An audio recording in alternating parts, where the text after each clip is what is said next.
Қайырлы күн, құрметті, қайырлы түн, құрметті достар. Бүгін біз бір кішкене ғана запчасть іздеп чатқа жазып едік. Осы Аллах деген досымыз сразу Ақбек Мұса сразу бізге келіңдер деп бізге беріп жатыр.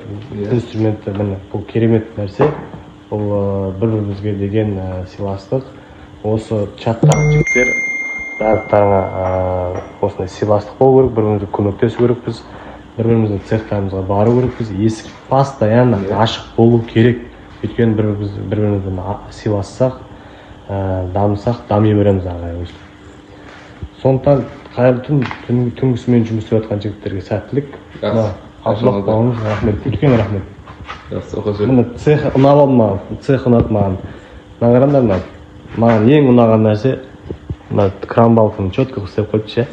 Молодец. Абдуллахтың цехымен таныстырып қояйын. Бәрі аккуратно, бәрі орнында. Өте аккуратно екен цехы. Төбеде кран балкасы ұнады маған ше. Өте аккуратно екен кран балкасы. Осындай цех.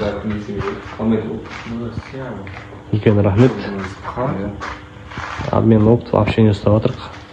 Өйткені бәріміз бір темадамыз. Керемет.